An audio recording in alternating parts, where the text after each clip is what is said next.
está en la línea telefónica Luis Velázquez, él es director de Capital CDMX. Vamos a conversar contigo, Luis. ¿Cómo te va? Muy buenos días.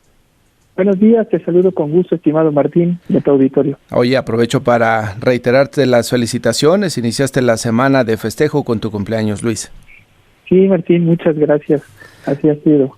Te buscamos justamente para hacer un balance de lo que es la Ciudad de México, de cómo termina la Ciudad de México, qué es lo más destacable, el tema de la línea 1, el hecho de que en algún momento la jefa de gobierno confirmó lo que pues ya se veía, ¿no? Que busca la candidatura por Morena para la presidencia. En fin, ¿qué es lo que destacarías, Luis?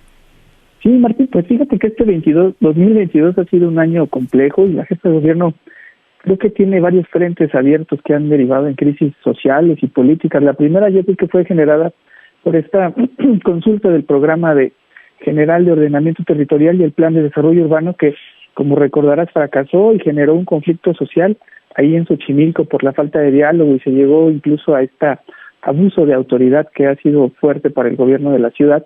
Y también en lo político por la embestida que ha tenido con el PAN, con este llamado cártel inmobiliario que ha derivado también en un proceso penal contra el expresidente del Congreso capitalino, Cristian Bonroig, un hecho sin precedentes aquí en la capital del país.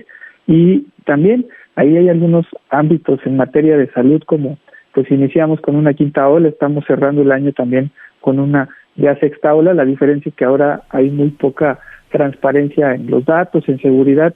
Yo creo que se ha presumido mucho esta reducción de delitos de alto impacto, pero hemos tenido, o creo que la percepción, por lo menos lo que dice también el INEGI, es que sigue siendo negativa, porque tenemos hechos pues también sin precedentes, como el atentado, por ejemplo, contra Ciro Gómez Leiva.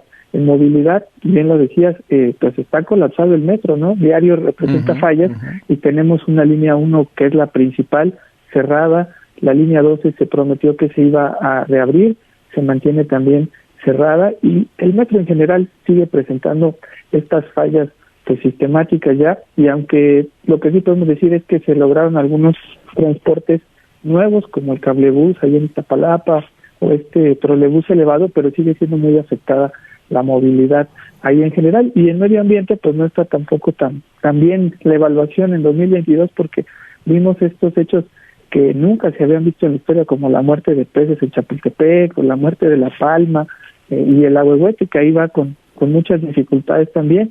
Yo creo que quizá en economía es donde sí se han visto algunos datos de reactivación económica, pero porque ha venido la economía poco a poco avanzando, ¿no? Con la generación de empleos. Sí. Y básicamente es un año quizá muy complejo y pues envuelto con toda esta polémica por la jefa de gobierno que está inscrita ya totalmente en este proceso de buscar la candidatura presidencial de Morena, que como sabemos en 23 será definitivo en septiembre ya la encuesta, porque hasta el momento así se mantienen las reglas, todos han aceptado y ella parece que está concentrada, incluso pues todo el año una de las grandes críticas de la misma ciudadanía ha sido que se la pasa en estas giras por los estados, ¿no? Promoviendo sus políticas exitosas de gobierno, y ha sido algo muy criticado para la jefa de gobierno también.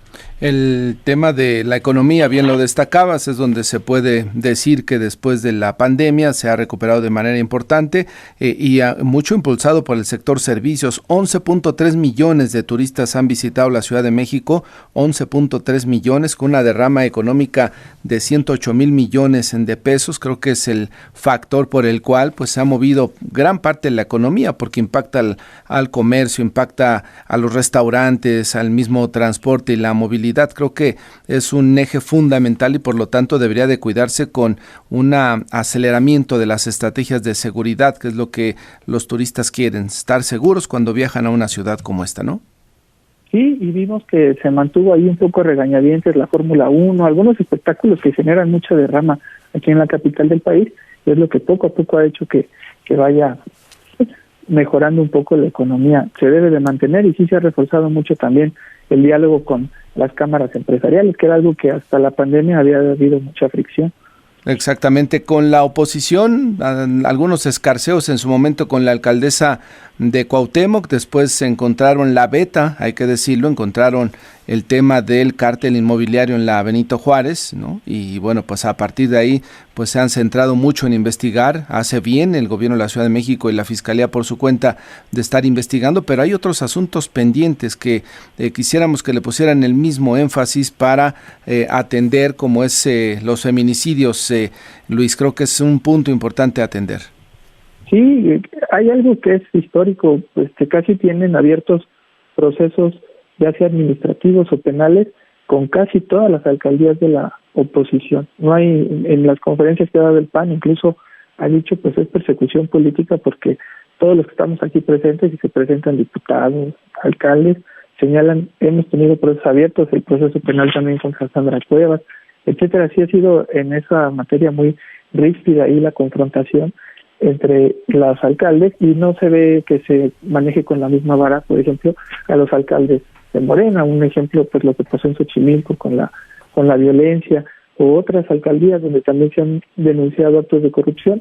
Ahí no pasa nada, sí se ve claramente, ¿no? En Iztacalco, ¿no? Se ve un claro sesgo político, tanto por la Contraloría como por la Fiscalía, y eso también enturbia mucho el proceso aquí en la Ciudad de México, sobre todo para hacer política en temas que tienen que atender de manera coordinada, conjunta. Bueno, en Iztacalco, este hecho que es gravísimo, que nunca había sucedido, como de las niñas que se van a una coladera, y no hay responsables, ¿no? Sí, hasta la fecha no tenemos algún responsable, y cayó en la alcaldía Iztacalco, quizá por eso el expediente se ha empapelado y se ha quedado retrasado. El tema del Instituto Electoral también, Luis, ¿no? Esta disposición y esta obligación para recortar su presupuesto y pues con esto amarrarles las manos para, el argumento era, gastan mucho dinero, pero yo no sé qué traiga de trasfondo ese tema.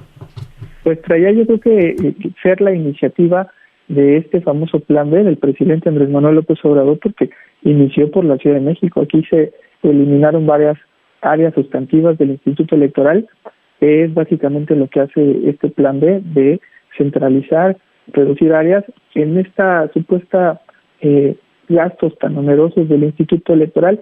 Pero ahí el tema se ha sido también complicado porque se llevó un revés. Por lo menos el Tribunal Electoral ya declaró inconstitucional esa reforma que realizó Claudia Sheinbaum, y veremos si ya en la sala superior se mantiene el mismo criterio y qué pasará en la Corte. Todo está ya en manos de la Corte, pero fue prácticamente implementar el plan B del presidente en los hechos aquí en la Ciudad de México.